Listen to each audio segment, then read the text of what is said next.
Side of Paradise by F. Scott Fitzgerald. Book 1, Chapter 3. The Egotist Considers. Ouch! Let me go. He dropped his arms to his sides. What's the matter? Your shirt stud. It hurt me. Look. She was looking down at her neck, where a little blue spot about the size of a pea marred its pallor. "Oh, Isabel," he reproached himself.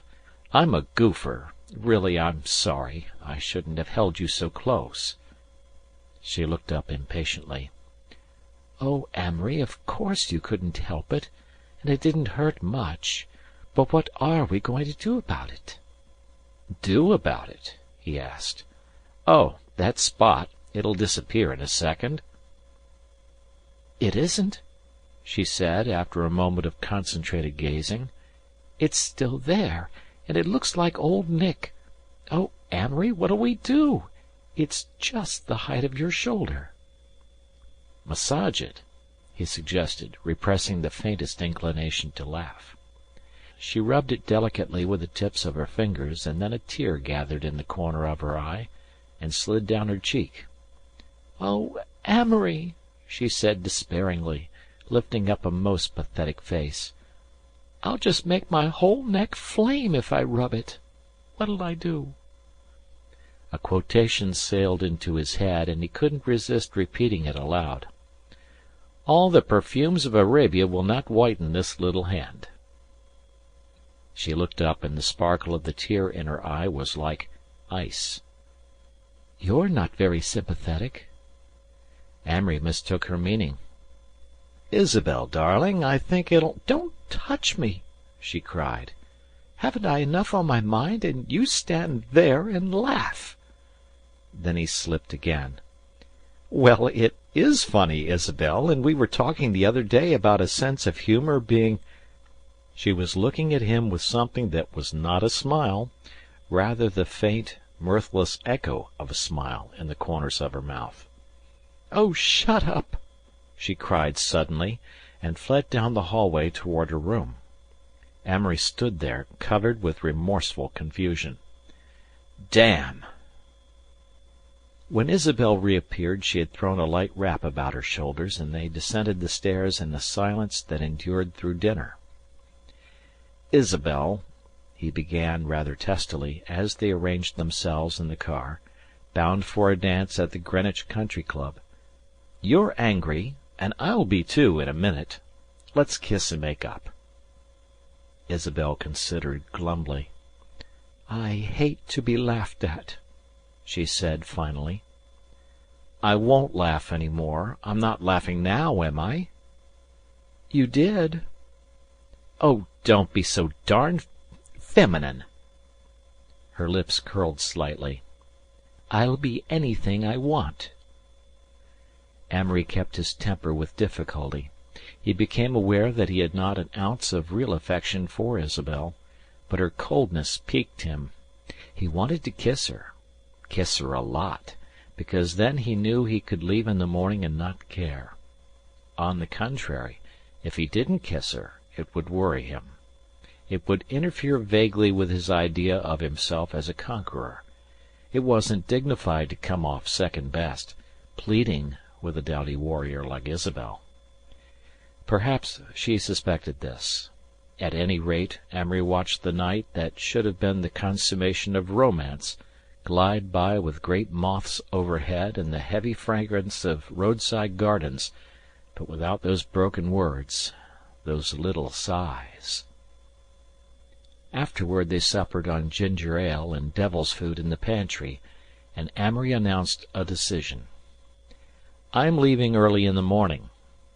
"Why?" "Why not?" he countered. "There's no need." "However, I'm going."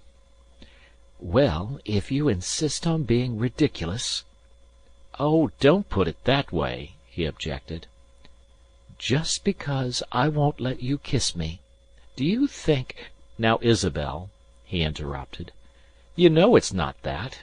Even suppose it is. We've reached the stage where we either ought to kiss or nothing. It isn't as if you were refusing on moral grounds." She hesitated. "I really don't know what to think about you," she began in a feeble, perverse attempt at conciliation. "You're so funny." "How?" "Well, I thought you had a lot of self-confidence and all that. Remember you told me the other day that you could do anything you wanted, or get anything you wanted?" Amory flushed. He had told her a lot of things. "Yes." "Well, you didn't seem to feel so self-confident tonight. Maybe you're just plain conceited." "No, I'm not." He hesitated. "At Princeton? Oh, you in Princeton! You'd think that was the world, the way you talk. Perhaps you can write better than anybody else on your old Princetonian. Maybe the freshmen do think you're important." "You don't understand." "Yes, I do," she interrupted. "I do, because you're always talking about yourself, and I used to like it. Now I don't." "Have I tonight?" "That's just the point," insisted Isabel. "You got all upset tonight. You just sat and watched my eyes. Besides, I have to think all the time I'm talking to you. You're so critical." "I make you think, do I?" Amory repeated with a touch of vanity. "You're a nervous strain," this emphatically, "and when you analyze every little emotion and instinct I just don't have 'em." "I know." Amory admitted her point and shook his head helplessly. "Let's go." She stood up. He rose abstractedly, and they walked to the foot of the stairs. "What train can I get?" "There's one about 9:11 if you really must go." "Yes, I've got to go, really. Good night." "Good night." They were at the head of the stairs, and as Amory turned into his room he thought he caught just the faintest cloud of discontent in her face. He lay awake in the darkness and wondered how much he cared, how much of his sudden unhappiness was hurt vanity, whether he was, after all, temperamentally unfitted for romance. When he awoke it was with a glad flood of consciousness. The early wind stirred the chintz curtains at the windows, and he was idly puzzled not to be in his room at Princeton with his school football picture over the bureau and the Triangle Club on the wall opposite. Then the grandfather's clock in the hall outside struck 8, and the memory of the night before came to him. He was out of bed, dressing like the wind. He must get out of the house before he saw Isabel. What had seemed a melancholy happening now seemed a tiresome anticlimax. He was dressed at 1:30, so he sat down by the window, felt that the sinews of his heart were twisted somewhat more than he had thought. What an ironic mockery the morning seemed, bright and sunny, and full of the smell of the garden.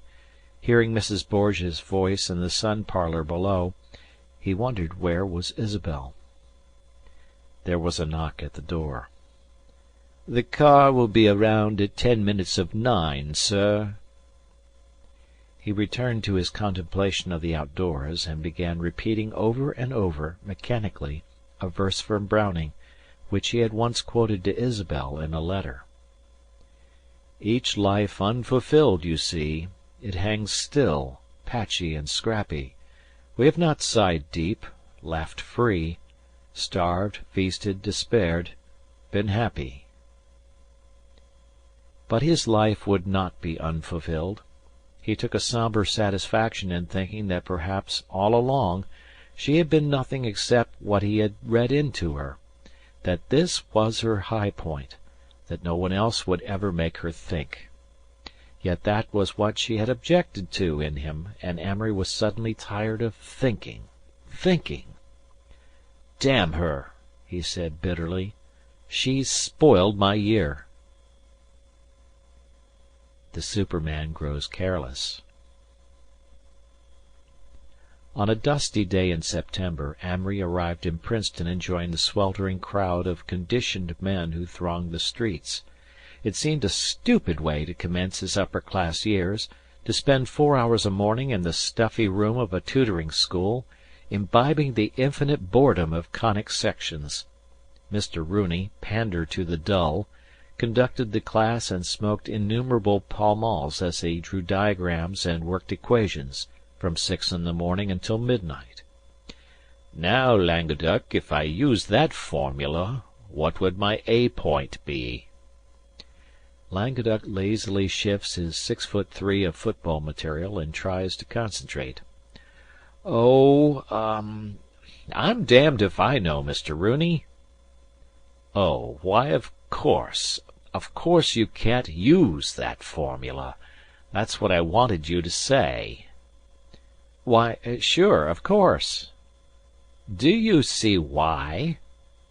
"You bet. I suppose so." "If you don't see, tell me. I'm here to show you." "Well, Mr. Rooney, if you don't mind, I wish you'd go over that again." "Gladly. Now here's A." The room was a study in stupidity. 2 huge stands for paper, Mr. Rooney in his shirt sleeves in front of them, and slouched around on chairs a dozen men. Fred Sloane, the pitcher, who absolutely had to get eligible; Slim Languedoc, who would beat Yale this fall if only he could master a poor 50%; McDowell, gay young sophomore, who thought it was quite a sporting thing to be tutoring here with all these prominent athletes. "Those poor birds who haven't a cent to tutor and have to study during the term are the ones I pity," he announced to Amory one day, with a flaccid camaraderie in the droop of the cigarette from his pale lips. "I should think it would be such a bore. There's so much else to do in New York during the term. I suppose they don't know what they miss, anyhow." There was such an air of "you and I" about Mr. McDowell that Amory very nearly pushed him out of the open window when he said this. Next February his mother would wonder why he didn't make a club and increase his allowance. Simple little nut. Through the smoke and the air of solemn, dense earnestness that filled the room would come the inevitable helpless cry. "I don't get it. Repeat that, Mr. Rooney." Most of them were so stupid or careless that they wouldn't admit when they didn't understand, and Amory was of the latter. He found it impossible to study conic sections, something in their calm and tantalizing respectability breathing defiantly through Mr. Rooney's fetid parlours distorted their equations into insoluble anagrams. He made a last night's effort with the proverbial wet towel, and then blissfully took the exam, wondering unhappily why all the colour and ambition of the spring before had faded out. Somehow, with the defection of Isabel, the idea of undergraduate success had loosed its grasp on his imagination, and he contemplated a possible failure to pass off his condition with equanimity, even though it would arbitrarily mean his removal from the Princetonian board and the slaughter of his chances for the senior council. There was always his luck. He yawned, scribbled his honor pledge on the cover, and sauntered from the room. "If you don't pass it," said the newly arrived Alec, as they sat on the window seat of Amory's room and mused upon a scheme of wall decoration, "you're the world's worst goofer. Your stock will go down like an elevator at the club and on the campus." "Oh, hell, I know it. Why rub it in?" "'Cause you deserve it. Anybody that'd risk what you were in line for ought to be ineligible for Princetonian chairman." "Oh, drop the subject," Amory protested. "Watch and wait and shut up.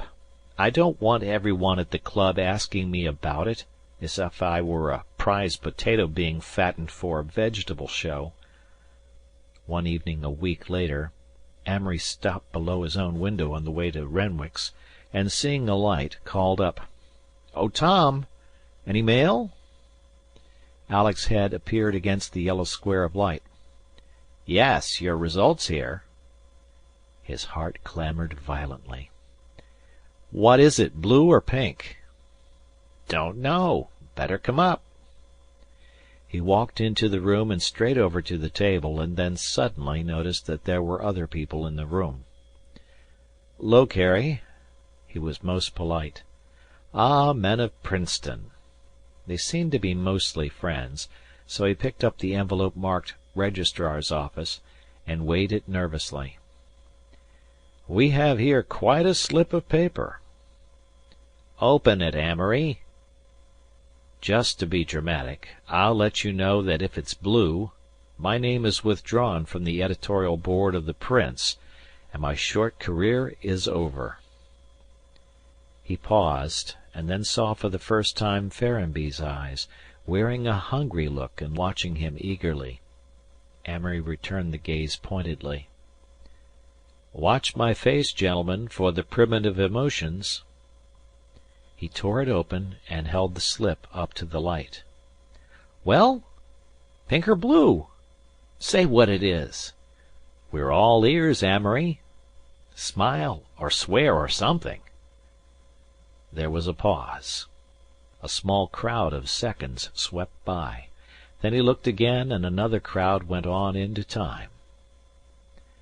"Blue as the sky, gentlemen." Aftermath.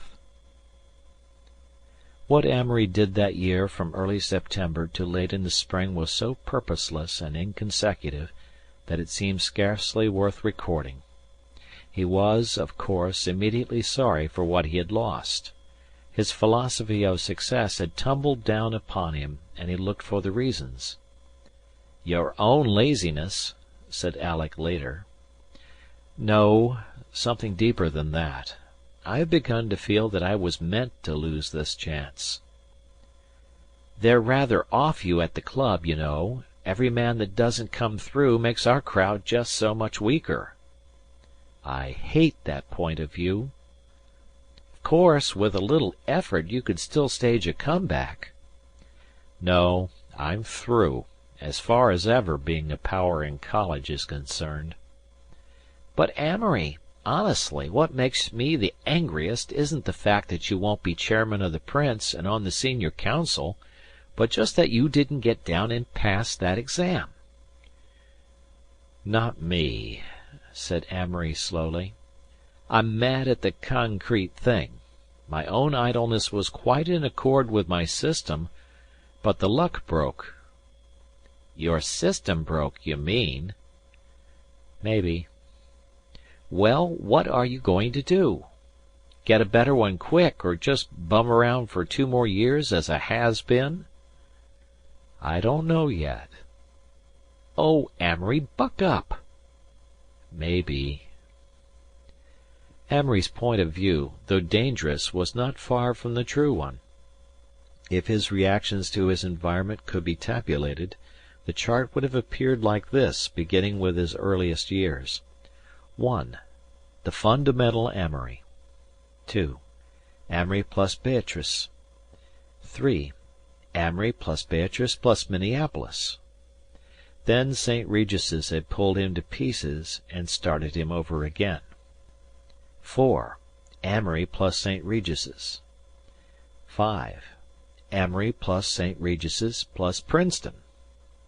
That had been his nearest approach to success through conformity. The fundamental Amory, idle, imaginative, rebellious, had been nearly snowed under. He had conformed, he had succeeded, but as his imagination was neither satisfied nor grasped by his own success, he had listlessly, half accidentally, chucked the whole thing and become again 6. The fundamental Amory.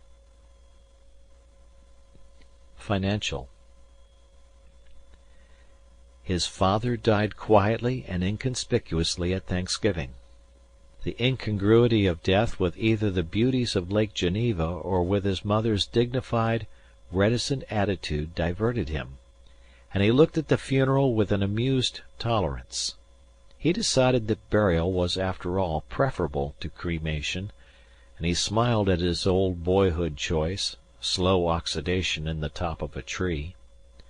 The day after the ceremony he was amusing himself in the great library by sinking back on a couch in graceful mortuary attitudes, trying to determine whether he would, when his day came, be found with his arms crossed piously over his chest Monsignor Darcy had once advocated this posture as being the most distinguished or with his hands clasped behind his head, a more pagan and Byronic attitude. What interested him much more than the final departure of his father from things mundane was a tri-cornered conversation between Beatrice, Mr. Barton, of Barton and Krogman, their lawyers, and himself, that took place several days after the funeral. For the first time he came into actual cognizance of the family finances, and realized what a tidy fortune had once been under his father's management. He took a ledger labelled 1906, and ran through it rather carefully. The total expenditure that year had come to something over $110,000. $40,000 of this had been Beatrice's own income, and there had been no attempt to account for it. It was all under the heading Drafts, Checks, and Letters of Credit forwarded to Beatrice Blaine. The dispersal of the rest was rather minutely itemized. The taxes and improvements on the Lake Geneva estate had come to almost $9,000. The general upkeep, including Beatrice's electric and a French car, bought that year, was over $35,000. The rest was fully taken care of, and there were invariably items which failed to balance on the right side of the ledger. In the volume for 1912 Amory was shocked to discover the decrease in the number of bond holdings and the great drop in the income. In the case of Beatrice's money this was not so pronounced, but it was obvious that his father had devoted the previous year to several unfortunate gambles in oil. Very little of the oil had been burned, but Stephen Blaine had been rather badly singed. The next year, and the next, and the next, showed similar decreases, and Beatrice had for the first time begun using her own money for keeping up the house. Yet her doctor's bill for 1913 had been over $9,000. About the exact state of things Mr. Barton was quite vague and confused. There had been recent investments, the outcome of which was, for the present, problematical, and he had an idea there were further speculations and exchanges concerning which he had not been consulted. It was not for several months that Beatrice wrote Amory the full situation.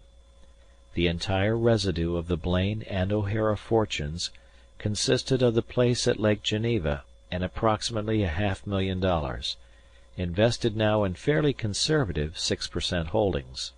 In fact, Beatrice wrote that she was putting the money into railroad and street-car bonds as fast as she could conveniently transfer it.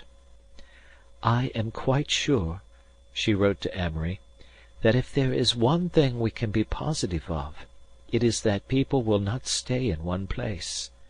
This Ford person has certainly made the most of that idea.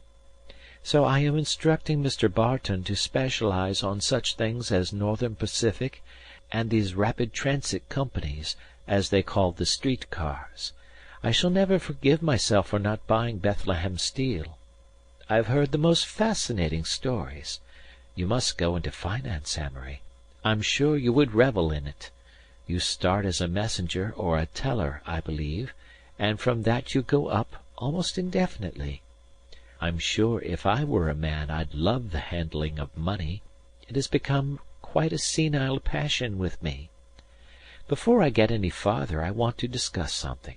Mrs. Bispam, an over-cordial little lady whom I met at a tea the other day, told me that her son, he is at Yale, wrote her that all the boys there wore their summer underwear all during the winter, and also went about with their heads wet and in low shoes on the coldest days. Now, Amory, I don't know whether that is a fad at Princeton, too, but I don't want you to be so foolish. It not only inclines a young man to pneumonia and infantile paralysis, but to all forms of lung trouble to which you are particularly inclined. You cannot experiment with your health. I have found that out. I will not make myself ridiculous as some mothers no doubt do, by insisting that you wear overshoes, though I remember one Christmas you wore them around constantly, without a single buckle latched, making such a curious swishing sound, and you refused to buckle them because it was not the thing to do. The very next Christmas you would not wear even rubbers, though I begged you. You are nearly 20 years old now, dear, and I can't be with you constantly to find whether you are doing the sensible thing. This has been a very practical letter. I warned you in my last that the lack of money to do the things one wants to makes one quite prosy and domestic, but there is still plenty for everything if we are not too extravagant. Take care of yourself, my dear boy, and do try to write at least once a week, because I imagine all sorts of horrible things if I don't hear from you. Affectionately, Mother. First appearance of the term personage. Monsignor Darcy invited Amory up to the Stuart Palace on the Hudson for a week at Christmas, and they had enormous conversations around the open fire. Monsignor was growing a trifle stouter, and his personality had expanded even with that, and Amory felt both rest and security in sinking into a squat, cushioned chair and joining him in the middle-aged sanity of a cigar. "I've felt like leaving college, Monsignor." "Why?" "All my career's gone up in smoke. You think it's petty and all that, but—" "Not at all petty. I think it's most important. I want to hear the whole thing. Everything you've been doing since I saw you last." Amory talked. He went thoroughly into the destruction of his egotistic highways, and in a half-hour the listless quality had left his voice. "What would you do if you left college?" asked Monsignor. "Don't know. I'd like to travel, but of course this tiresome war prevents that. Anyways, Mother would hate not having me graduate. I'm just at sea. Carrie Holliday wants me to go over with him and join the Lafayette Escadrille." "You know you wouldn't like to go." "Sometimes I would. Tonight I'd go in a second."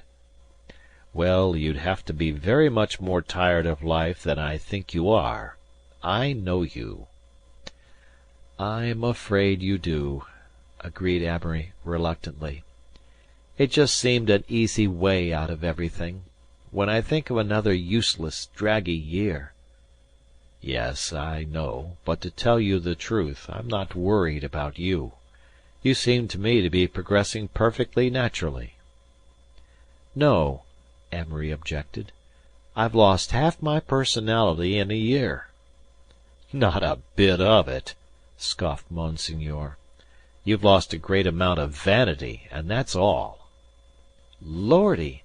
I feel anyway as if I'd gone through another Fifth Form at St. Regis's." "No." Monsignor shook his head. "That was a misfortune. This has been a good thing. Whatever worthwhile comes to you won't be through the channels you were searching last year." "What could be more unprofitable than my present lack of pep?" "Perhaps in itself, but you're developing. This has given you time to think, and you're casting off a lot of your old luggage about success and the Superman and all. People like us can't adopt whole theories, as you did. If we can do the next thing, and have an hour a day to think in, we can accomplish marvels, but as far as any high-headed scheme of blind dominance is concerned, we just make asses of ourselves." "But, Monsignor, I can't do the next thing." "Amory, between you and me, I have only just learned to do it myself. I can do the 100 things beyond the next thing, but I stubbed my toe on that, just as you stubbed your toe on mathematics this fall." "Why do we have to do the next thing? It never seems the sort of thing I should do." "We have to do it because we're not personalities, but personages." "That's a good line. What do you mean?" "A personality is what you thought you were. what this Carey and Sloane you tell me of evidently are. Personality is a physical matter almost entirely. It lowers the people it acts on. I've seen it vanish in a long sickness. But while a personality is active, it overrides the next thing. Now a personage, on the other hand, gathers. He is never thought of apart from what he's done. He's a bar on which 1,000 things have been hung, glittering things sometimes, as ours are, but he uses these things with a cold mentality back of them. And several of my most glittering possessions had fallen off when I needed them. Amory continued the simile eagerly.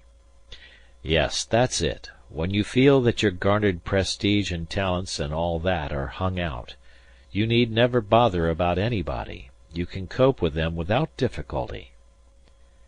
But on the other hand, if I haven't my possessions, I'm helpless. Absolutely. That's certainly an idea.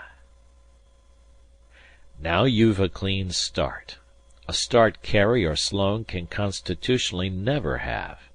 You brushed 3 or 4 ornaments down, and in a fit of pique knocked off the rest of them.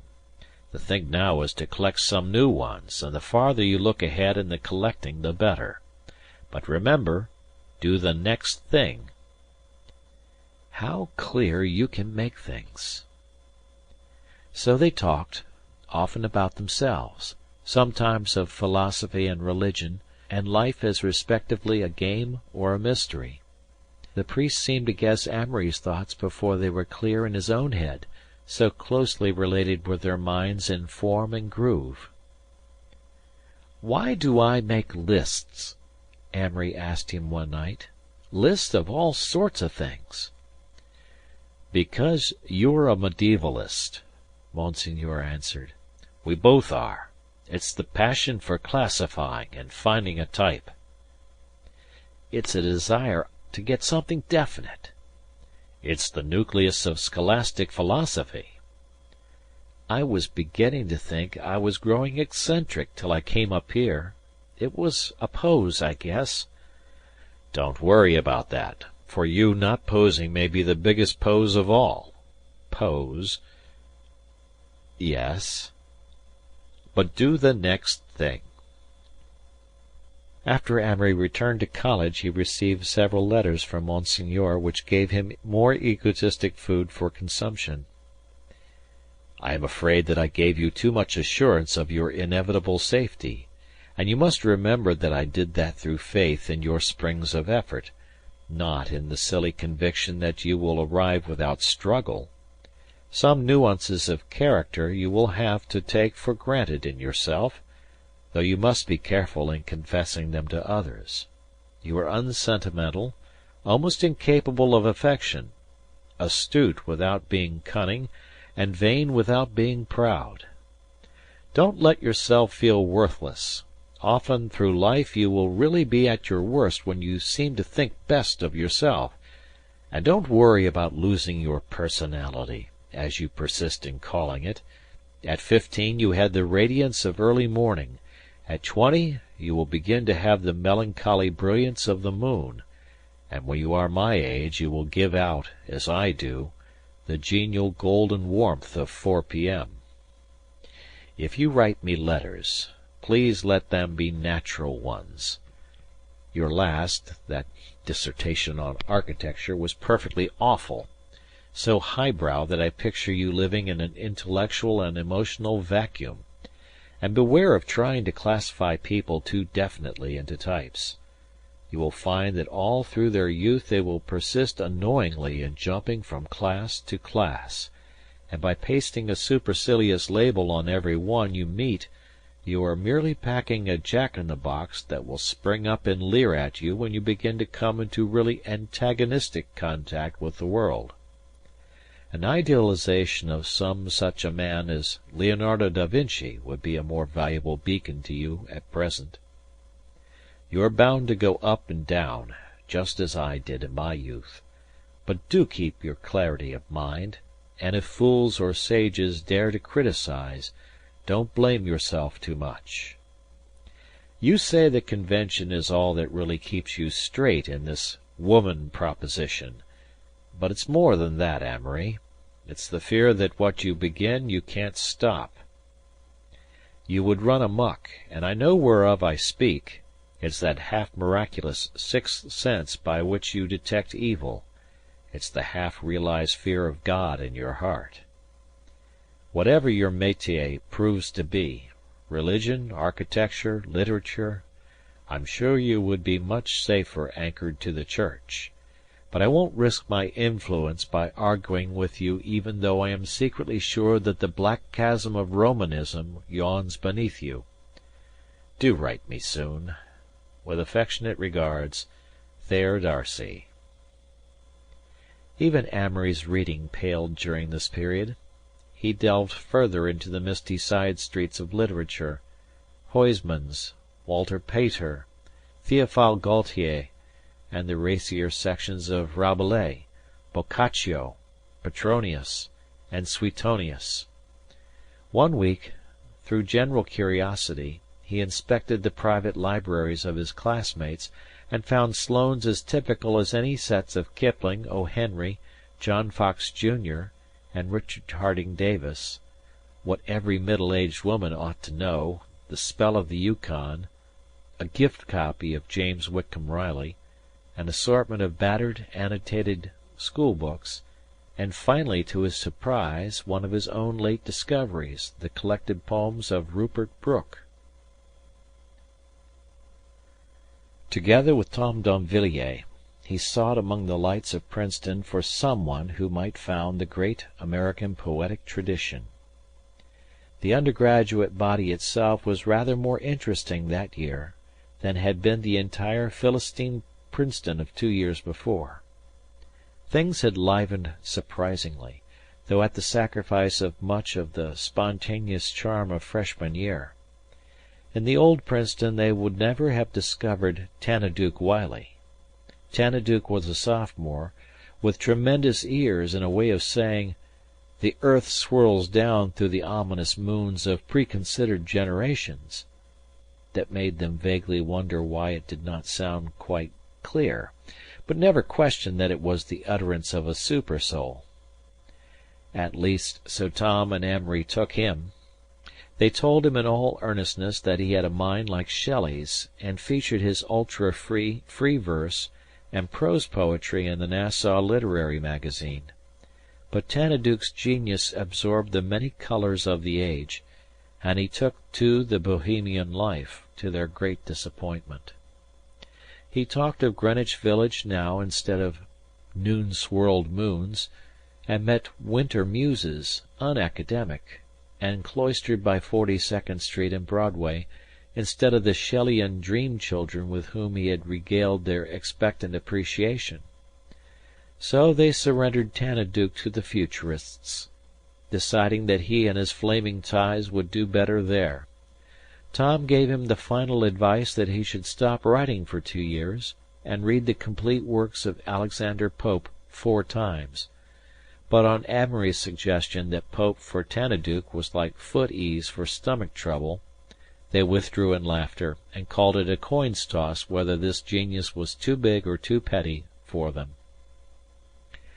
Amory rather scornfully avoided the popular professors who dispensed easy epigrams and thimblefuls of chartreuse to groups of admirers every night. He was disappointed, too, at the air of general uncertainty on every subject that seemed linked with the pedantic temperament. His opinions took shape in a miniature satire called In a Lecture Room, which he persuaded Tom to print in the Nassau Lit. "Good morning, fool. 3 times a week you hold us helpless while you speak, teasing our thirsty souls with the sleek yays of your philosophy. Well, here we are, your 100 sheep. Tune up, play on, pour forth, we sleep. You are a student, so they say. You hammered out the other day a syllabus from what we know of some forgotten folio. You'd sniffled through an era's must, filling your nostrils up with dust, and then, arising from your knees, published in one gigantic sneeze, 'But here's a neighbor on my right, an eager ass, considered bright, asker of questions, how he'll stand with earnest air and fidgy hand, after this hour telling you he sat all night and burrowed through your book. Oh, you'll be coy, and he will simulate precocity. And pedants both, you'll smile and smirk, and leer, and hasten back to work. 'Twas this day week, sir, you returned, a theme of mine, from which I learned, through various comment on the side which you had scrawled, that I defied the highest rules of criticism, for cheap and careless witticism. Are you quite sure that this could be? And Shaw is no authority. But eager ass, with what he sent, plays havoc with your best per cent. Still I meet you here and there. When Shakespeare's played, you hold a chair, and some defunct, moth-eaten star enchants the mental prig you are. A radical comes down and shocks the atheistic orthodox. You're representing common sense, mouth open, in the audience, and sometimes even chapel lures that conscious tolerance of yours, that broad and beaming view of truth, including Kant and General Booth, and so from shock to shock you live, a hollow pale affirmative. The hour's up, and roused from rest, 100 children of the blest cheat you a word or two with feet that down the noisy aisleways beat, forget on narrow-minded earth the mighty yawn that gave you birth. In April, Carrie Holliday left college and sailed for France to enroll in the Lafayette Escadrille. Amory's envy and admiration of this step was drowned in an experience of his own to which he never succeeded in giving an appropriate value, but which, nevertheless, haunted him for 3 years afterward. End of part.